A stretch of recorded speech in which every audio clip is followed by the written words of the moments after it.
I want to start out by saying that this story is 100% true. I know people will say that to add immersion, but it really is, and this is the only place I know where to post it at. Do I believe everything that happened actually happened?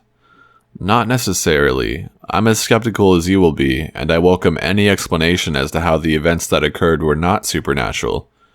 It could have been an elaborate prank on behalf of my friends, but there are several reasons why I find that hard to believe. Mass hysteria, maybe. Who knows? Anyway, here's the story. I enlisted in the Army in 2009 and had my AIT, Advanced Individual Training, in Fort Huachuca, Arizona. Pretty much any soldier stationed at Fort Huachuca, often named Fort We Gotcha, has above average intelligence. Most of the MOSs require a very high ASVAB score. Needless to say, the friends I made were a unique bunch, many of us gaming nerds. Huachuca is about 20 minutes from the Mexican border and about 40 minutes from the infamous Tombstone, Arizona. One day, we were bored and swapping ghost stories. One of my buddies bought a Ouija board at Walmart for us to play around with. We'll call him Jackson to protect his identity. I'm not sure Jackson believed in the supernatural, but when your disposable income to free time ratio is skewed horribly in the wrong direction, you buy stupid shit to entertain yourself with. Jackson and I attempted to use the Ouija board in our barracks as the base is extremely old and ripe with hauntings. Unfortunately, the barracks we had recently moved to were brand new, so the Ouija board didn't work. Tired of strip clubs and flirting with the Mexican border, we hungered for a unique adventure. I brought up the idea of traveling to nearby Tombstone, Arizona. Jackson lit up when I mentioned this, as he had just heard a story of a haunted house in Tombstone he wanted to check out. We came to a quick ghost hunting consensus and invited our buddy Thompson along for the ride. We arrived at Tombstone shortly after dark. It was not quite how I expected it. I had pictured a literal ghost town with a few dilapidated Wild West buildings and the obligatory tumbleweed blowing through the street. This was not the case at all. Even at night, it's basically a normal town with a few historical buildings and tourist traps. In addition to the downtown stretch, they have a residential area just like any other small town in America. It was in this residential area that we began hunting for the supposed haunted house. We got to the area we thought it was in, but weren't sure which house it was. After a few minutes of circling the block, the group decided to take a break to piss. Everyone went a separate direction to pee, but I could not find a place private enough, so I didn't go. I was the second person back in the car. I climbed into the back seat and asked Jackson, "Where's Thompson?" "I don't know, he's been gone for a while. I'll text him," said Jackson. All of a sudden, Thompson, looking whiter than he normally does, comes sprinting towards the car and frantically tries to open the passenger door. Jackson calmly unlocks the door and lets him in and asks, "What happened?" "Dude, you're not gonna believe this shit," Thompson gasped. His southern drawl tightened like a cello string. "I was in this house that looked abandoned, right? So I go in and look around and decide to have a smoke. I look down at my phone to text you guys and tell you about it, and all of a sudden, something touched my shoulder." "Holy shit, what was it?" I asked. "Nothing. There was nothing there." I sprinted back to the car. Pumped with adrenaline, curiosity, and stupidity, I suggested we go full mystery machine and park in a nearby lot and use the Ouija board from inside the car. As soon as we could get parked, roughly half a block away, we anxiously pulled out the Ouija board and put it in our laps. As the person designated to ask questions, I began. "Is there anyone here?" To my disbelief, the planchette started moving. It slowly but surely moved towards yes. "Were you the thing that touched Thompson?" "Yes," it replied. "Are you the ghost in the haunted house we were going to visit?" "No," it answered. Now this is what took me by surprise. If this was one of the others trying to scare us, why wouldn't they take the obvious bait? Claim to be the ghost we saw and commence scaring the shit out of us. I mean, that's like a Nigerian scammer writing you about your long-lost fortune and then responding no when you ask if he's able to give you 6 million instead of 5.5 million. At this point, I had a flashback of just about every creepy Ouija experience I had ever seen or read about. They always started with some cliche questions like, LOL, how did you die? And ended with, oh my fucking god, in a flurry of telekinetic activity. I wanted this session to be different. After all, we were a hand-picked bunch of intelligent people, not a group of scared teenagers. If this was real, I wanted this specter to break history with me. So, I took a moment and started thinking, what would I want to know about a ghost? What questions can I ask that aren't cliché? What can I ask that will break the linear decision tree where all Ouija boards end up telling you they want you dead? I realized any questions I asked had to be extremely specific and offer no chance for creepy deviation in the answer. I suppose I could ask it for the coefficient of pi, and it could just respond with, die bitch, over and over, but I had faith in the ghost. So the first question I asked was, name one thing the building you touched Thompson in was used for. The planchette slowly started moving again. Ha, I thought to myself, this thing can't possibly get creepy from this question. I bet it will say like, general store or post office. SLAUGHTER. Slaughter. Pucker Factor 9. Good game, Ghost. Have an upvote, I guess. But seriously, I again realized this was probably not one of us joking around because the term slaughter has not been used since the 1800s. You don't log on to CNN and see, man slaughtered today in small house in Arizona. Details at 11. If my friends were pulling a prank, the easiest verb would have been something like murder. Intrigued, I decided to ask it why it touched Thompson. HELP. Help, it replied. Thinking this would lead somewhere creepy, I asked when it died instead. 1867. I again started thinking of questions I could ask that no one ever thinks to ask a ghost. I remember hearing on some website that you are never supposed to ask a Ouija board about God. So, I did the only logical thing an atheist would do at that point. Why aren't I supposed to ask you about God? No, came a quick, terse reply. So, I tried to be more creative about it. I asked it, if you were playing World of Warcraft, what class would you play? It's gonna say Undead Warlock, I guarantee— No, it snapped again. It was weird, despite being an entity that couldn't directly talk to us, you could almost sense its tone of voice through how it moved the planchette. I wanted to continue asking it questions, but our first sergeant interrupted the session with a frantic phone call. He ordered all of us back to base for 100% accountability due to someone losing their weapon. Disappointed, we packed up and headed back. The next day we were telling the others in our platoon about our experience the night before. After many bullshit and eye rolls, another soldier named Green showed interest. We decided to try to talk to the ghost again and take Green with us. He had an SUV which would give us more room to set up the board. As a soldier, my first instinct was not only to plan our arrival and departure time, but safety contingencies as well.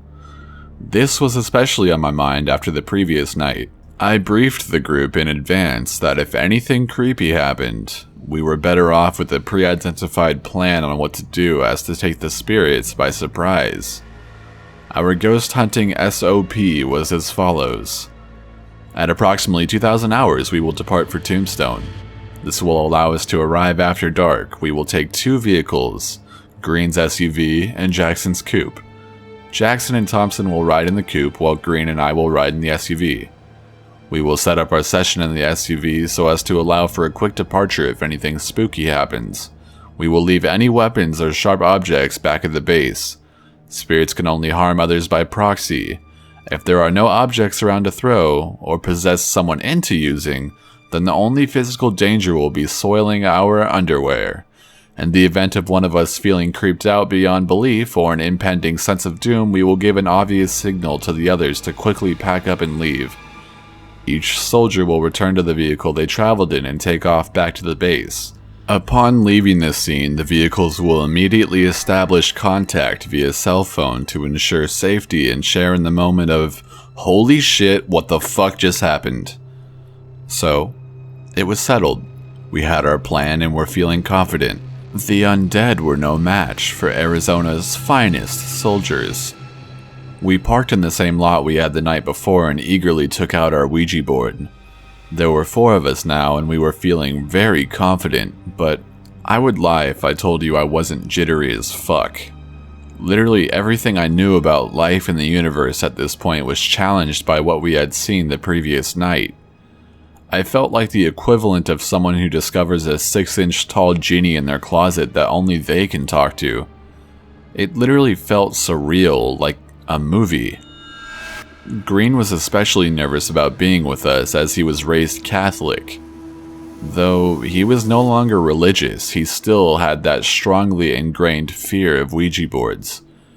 Green opted to just spectate as we placed the planchette on the board. There were 3 of us controlling it. We started by asking if anyone was there and received a very slow, strained yes. I asked it if it was the same being we talked to the previous night, and it said no. Going off the same theme as last night, I wanted to mindfuck this ghost. I did not want to give it the opportunity to be creepy, and I wanted it to answer questions no one would think to ask. I wanted to expose the ghost's vulnerabilities.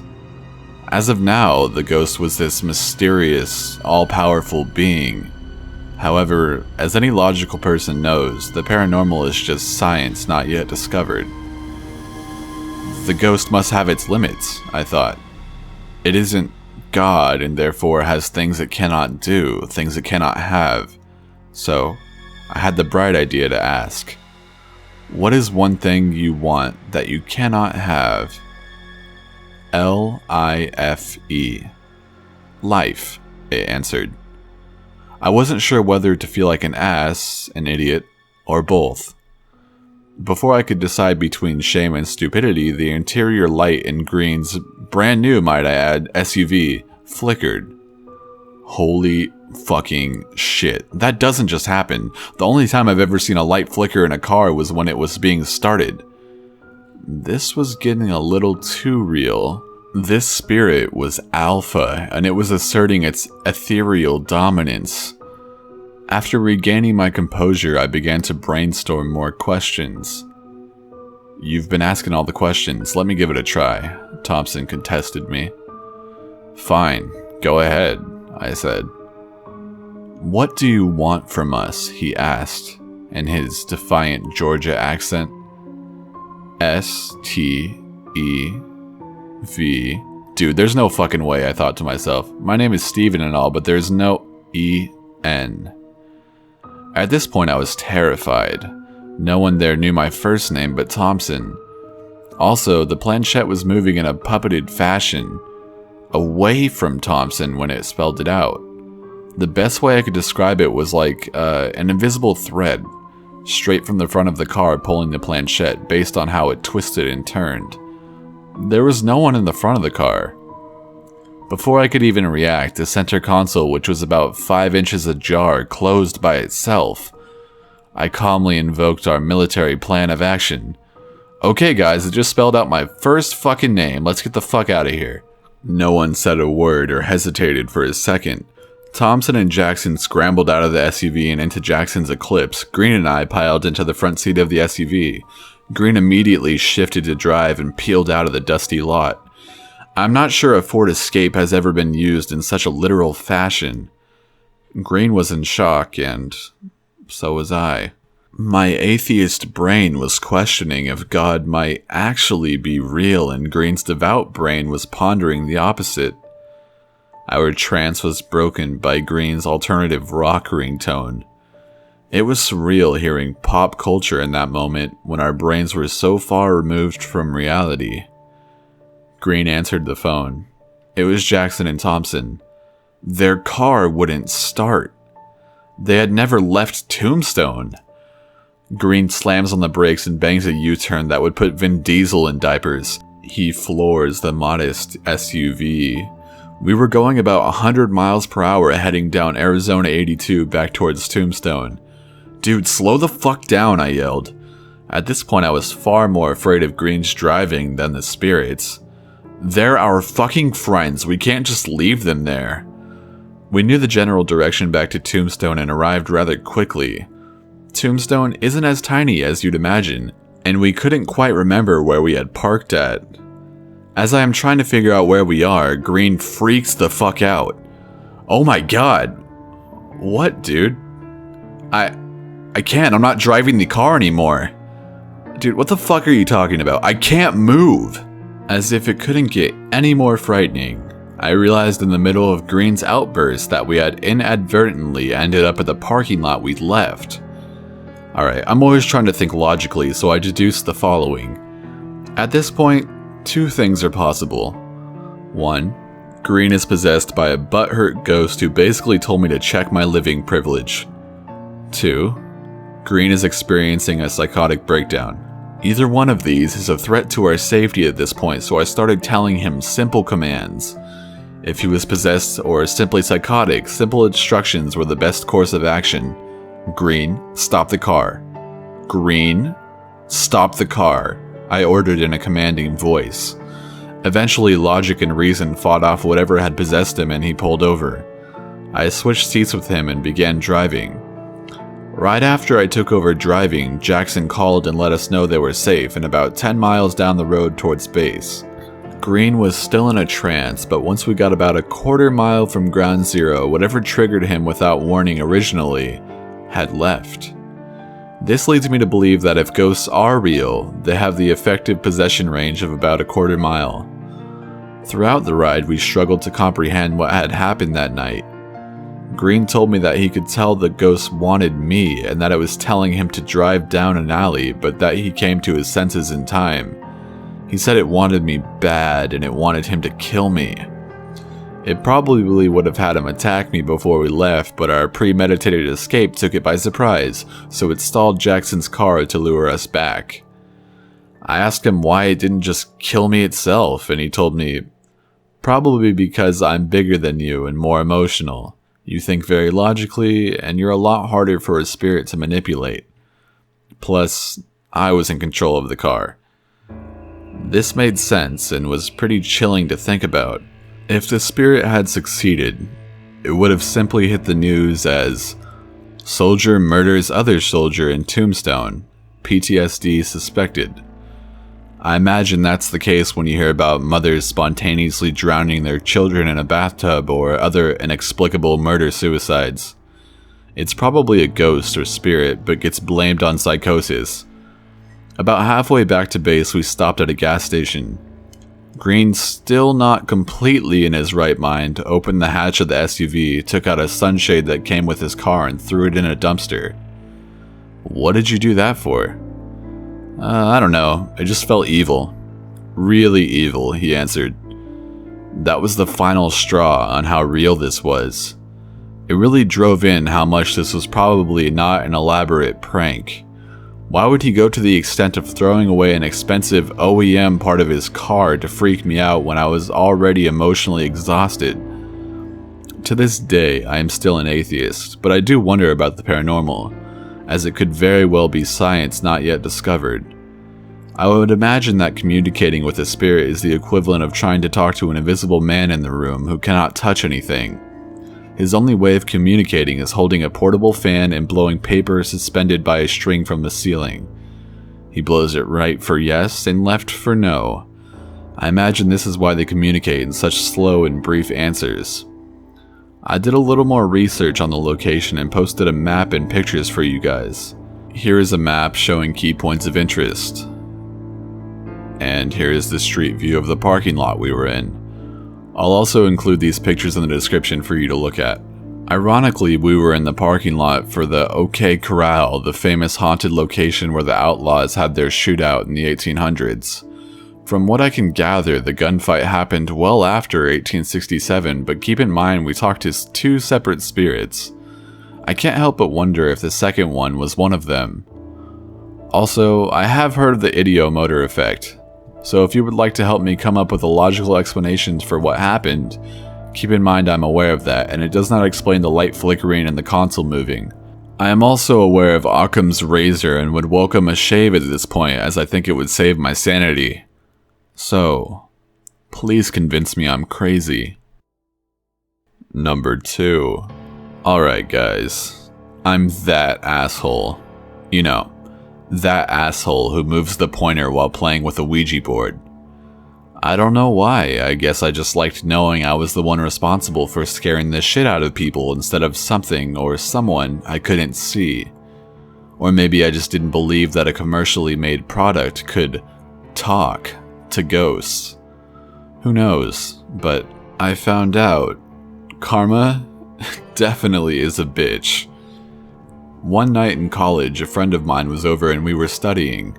One of those ghost shows came on the TV and they were messing around with a Ouija board. My friend, Liz, said offhandedly to me, "You know, I've never played with one of those." I was definitely surprised. Ouija boards were such a staple of my childhood. Hundreds of sleepovers with me scaring the crap out of my friends by moving the pointer on the board and that whole light as a feather, stiff as a board thing. I couldn't fathom someone growing up and not experiencing it. I started talking about random experiences I've had with the board and tried to convince her it would be a good idea to run out to the Walmart and buy one. Finally, I was successful and off we went, our studies abandoned on the table. College priorities at its finest, I guess. After our Walmart trip, we got back to my apartment and opened the box. We spared no expense. It was the glow-in-the-dark special edition. Talk about class. Liz looked like she was about to piss her pants as I explained how to put your fingers on the pointer. We lit some candles and turned off all the lights.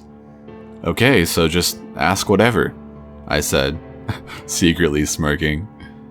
"Like what?" she asked. "I don't know, something fun, like when am I going to die or something." This was always one of my favorite questions for people to ask because while pushing the pointer, I could really freak them out. "I don't want to know that." Damn. I was a bit disappointed, but went with it. I suggested just trying to open our minds and see who would come through. I was already planning to have JFK come through. Not many of my friends know I am a huge JFK fan, so I can usually creep them out with the amount of knowledge the ghost of JFK knows about his assassination and whatnot. We put our fingers on the pointer and nothing happened. I was letting the tension grow before I started my pushing. It's always better to start slow.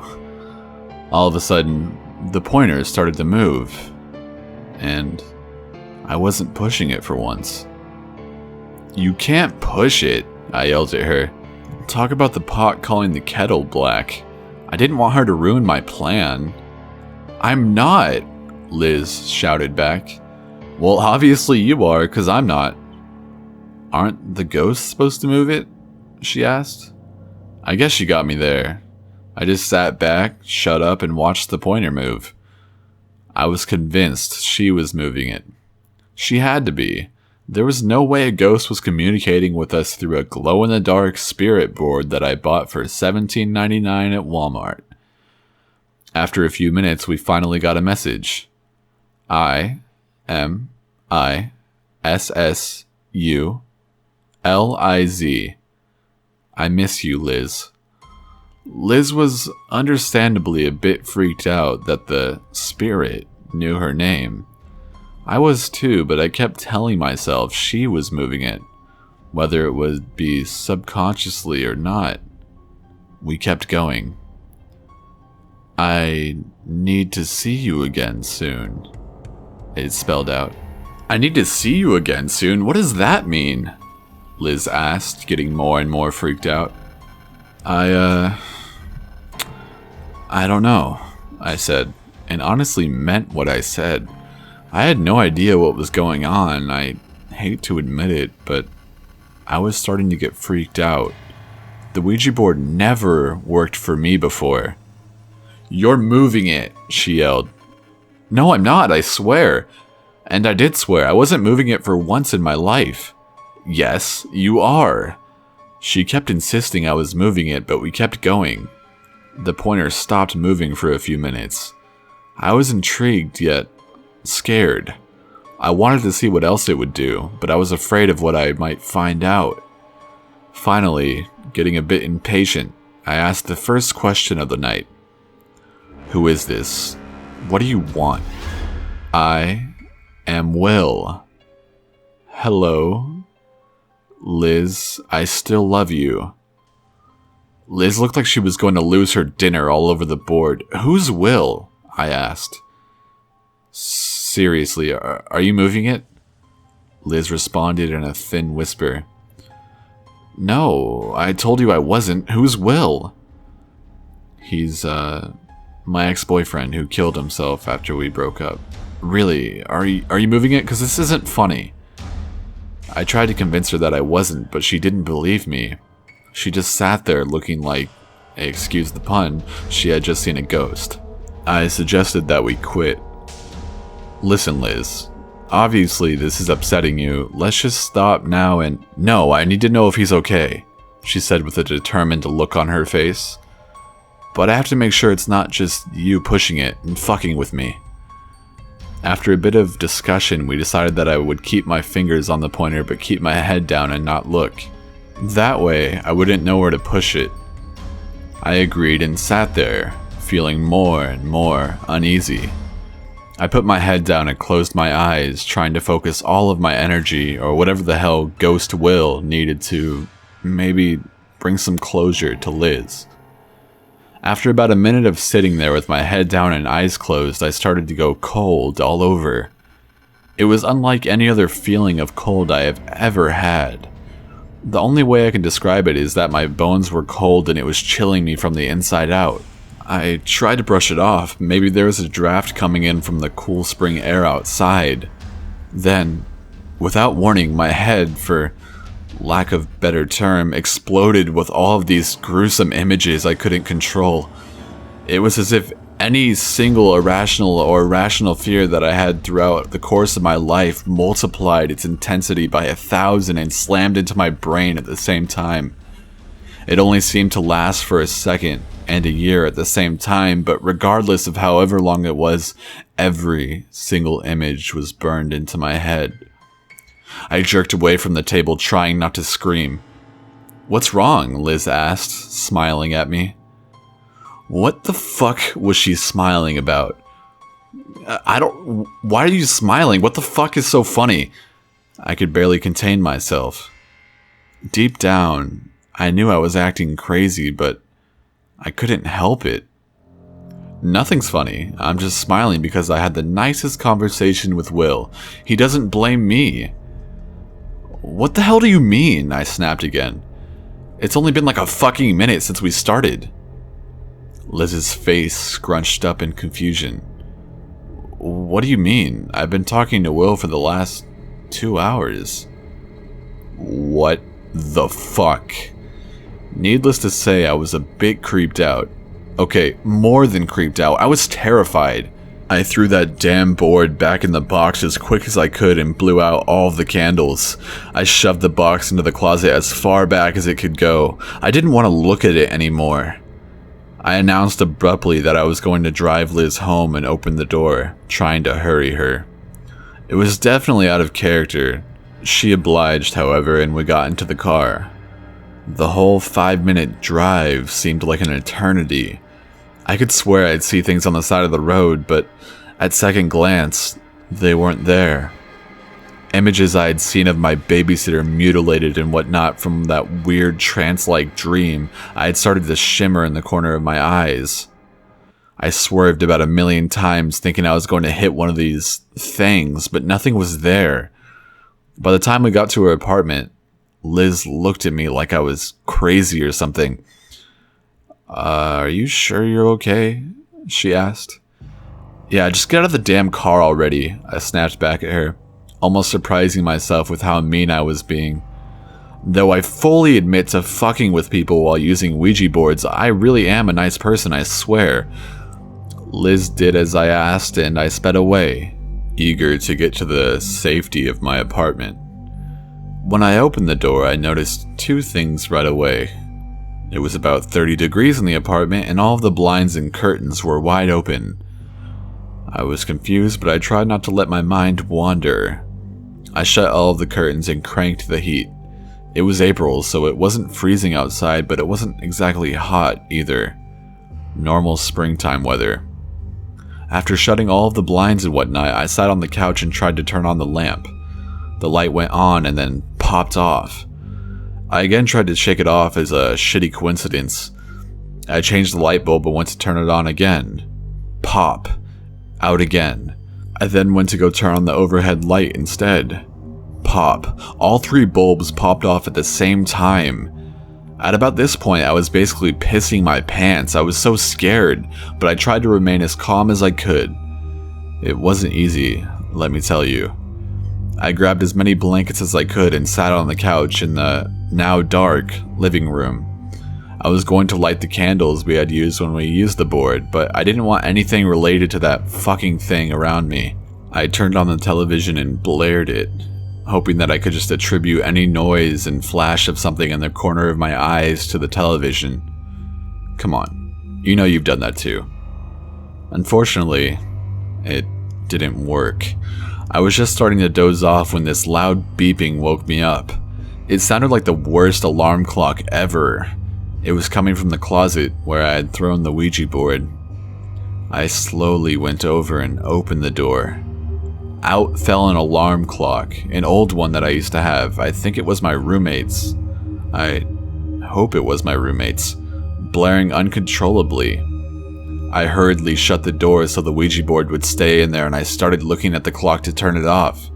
Not only were there no batteries in it, nor was it plugged in anywhere, but the time flashing on the clock was 4:16 a.m. My birthday. What the actual fuck, okay? Needless to say, I threw that thing quite far and it broke into a million pieces. I wish it stopped there, I really do, but little did I know that was just the warm-up, so to say, the opening act to a shit show that has become my life. I hope this is enough to convince everyone never ever, ever to fuck with a Ouija board. Number 3. Well, for starters, I want to say that I don't really believe in all of this stuff. It is hard for me to describe, mainly because I like to think something psychological happened rather than paranormal, but I guess I leave that for the readers to decide. Also, I'm sorry if this story is a bit long. It took place over a week or two in the summer of 2011, and I want to cover as much of it as I can. It was the summer after my first year of college, and things were going well for me. I'd been dating this girl for over a year. We'll call her Stacy, and school was good. Anyway, I'd be hanging out at this local coffee shop with some of her friends. We'll call them Emma and Helen. We were bored and not much had happened that summer and we needed a change of pace. We'd been talking about the paranormal over our coffee and Emma mentioned that she had a Ouija board from forever ago that we could try out. I laughed at the idea, mainly because I don't believe in that sort of thing, but I've always thought ghost stuff was kinda fun, I guess. Emma runs home while Helen, Stacy, and I head to a nearby park to pick out a spot. Night had fallen, and it got pretty dark. When Emma showed up, we decided to use the nearby basketball court as our place to play the game. I sat out the first round or two. Emma, Stacy, and Helen began to ask questions. Helen, being the voice of the matter, asked, "Is there any spirit out there that wants to speak to us?" Nothing. Bummer, right? I laughed a bit at the whole situation, but then she asked again. We waited. Nothing. Of course. Then Emma gave it a shot.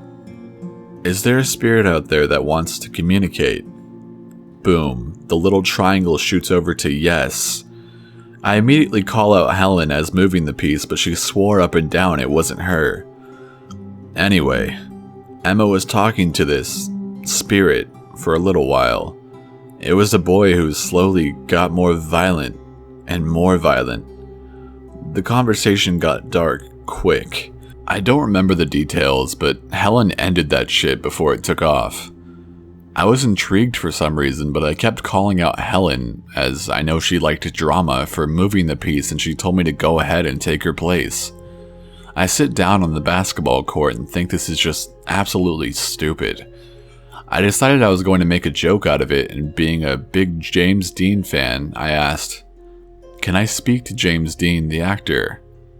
No response. I tried again. Nothing. Then on the third try I said, "Is there anything that wants to speak to me?" Boom. The triangle shoots to yes. It wasn't slow like before when Helen was playing. The thing moved so fast my hands were pretty much knocked off. I looked to Emma and Stacy, and both of them were pale as ghosts. No pun intended. I asked them what was up, and they said it wasn't them moving it. Being skeptical, I asked the thing's name. It spelt out C-A-U-S. Cause? I asked. Yes. So I began to talk to this spirit named Cause and asked him to describe himself. He said he was blonde, blue-eyed, and burned. All of which I thought was a weird description, and when I asked what he meant by burned, he said, F-I-R-E. Fire? I asked. Did you die in a fire? There was some hesitation. I thought I hit the wrong nerve or something with this spirit. It was a long pause and then, yes. I asked what year and it said 1816, 1816. Okay, so at this point I just started talking to Cause like an old chum or something. I began to ask what about his family life and things like that. While I didn't believe it, I still was having some fun. I asked him if he could visit me because I thought he was an alright guy. Cause said D-R-E-A-M-S. Dreams. I said, sure, visit me in my dreams, that'd be alright. I ended the conversation not long after that, mainly because it was getting late and the wind really started picking up. Stacy drove us there, so I jump in her car and she puts on her iPod before taking me home. Really odd thing. Loud, deafening static filled the car. There was a voice, not singing, but rather talking as we both fumbled to either turn off the radio or unplug the iPod. We struggled with the iPod, so I just shut the radio off and we sat and stared at each other. We didn't need to say anything. We were both pretty creeped out, but I figured, hey, Cause seemed alright. I get home a little after midnight and go to bed. That night, I had a dream that I went into my bank to make a deposit. I walked up to the counter and placed the check in front of the teller, who was about my age. He was a blonde-haired, blue-eyed guy. Nothing out of the ordinary. I asked him to cash the check and he just opened the drawer and emptied all the money out, sliding it over to me. I asked him if he's sure and he gave me a wink. He wouldn't speak to me. And then I woke up. I go to the same coffee shop the next day, not really thinking anything out of the ordinary, and Emma starts talking about how she wants to do the Ouija board again. I'm down this time, no questions asked. Any weird dreams? Emma asked me. Nothing too odd. I had a dream I was at the bank and this blonde guy gave me the whole drawer. A blonde guy? Yeah. Then I got to what she was getting at. She was implying that the blonde guy in my dream was Cause. Could be. I didn't know him. So we go to the park, this time setting it up at one of the pavilions. I cut Helen out of the game right off the bat and began by asking to speak to Cause. The game piece moved quickly to yes again, and I asked him if he was the one in my dream. Yes. Odd, but whatever. I begin to ask some more questions about his family and all sorts of stuff, but this time he is a bit more standoffish. I got a lot of no's when asking about his siblings, something he said he had, and his parents. He told me he didn't have parents, and I said that was impossible. Did he just not know them? He said N-O-P-A-R-E-N-T-S, no parents, followed by other. So I asked what he means by other, and he said no, P-E-R-S-O-N. And I asked to clarify if he was, in fact, a person. No. I asked him again, so if you're not a person, what are you? CAUS. Stacy got freaked. She was fairly religious and wanted to end the game. I agreed. I was getting the creeps and went ahead and ended it. I told Helen to try and talk to someone. I was going to have a smoke and watch. Stacy was done and Emma wanted to keep playing. Helen starts trying to talk to someone, but she just keeps getting yes, followed by CAUS, and then nothing after that. I told her to quit fucking around, but she was serious. I could tell that she wasn't lying to me, mainly because she wanted to get the fuck out of there as fast as possible. We pick the board up and go home. I had an uneasy feeling that night, like someone was watching me, but I figured I just had the creeps. Anyway, I got home a little after midnight again and went to bed. I had another dream. I woke up in the middle of the night to my dog scratching at my door. She sounded panicked. I sit up and could see her shadow under the crack in my door and a red or orange light around it. I jumped up quickly and opened the door. My dog shot out into my room and I stepped out and saw my house burning down around me. The place was engulfed in flames, and the center of my living room was the blonde bank teller smiling at me. He just had this really creepy smile. His eyes were wide open and he said, CAUS. He just kept repeating it over and over, and then I woke up. I took a break from the board after that. I was busy with other things. I'd been running around the city for a bit, but every night I got home I had the same dream every night. Nothing different, just the same dream. Odd. So I go back to the coffee shop later that week and Emma points out that I look tired. I explain my dream and her face just drops. She said that she'd been doing some reading about Ouija boards and the number one rule is to never ask for anything instead of a spirit, something I did, or to invite whatever you're speaking to out of the board, something I also did. Fuck. I figured the best way to end this thing is to put an end to Cause and have one final conversation telling him to go away. We go to the park, the same group as before with me, plus my good buddy Sam Watson, not his real name, who just didn't believe me. Sam was always like that, but I told him I wasn't fucking around this time. Something weird was going on. Anyway, we're sitting around playing the game under the pavilion again. I try and talk to Cause and it took a few tries, but he shows up. I ask him if he's evil. No. I ask him if he's good. No. I ask him if he's a spirit. No. I ask him if he's a demon. Yes. So, I don't fuck around with demons, alright? I'm not religious or anything at all, but I grew up Catholic, and the number one thing I always told myself is that if I were to find out that heaven and hell existed, it wouldn't be because I found a demon. So, I get paranoid, like, really paranoid. I start having a panic attack of some sort, which happens to me from time to time, and I ask to end the game. No. I told him to stop showing up in my dreams. No.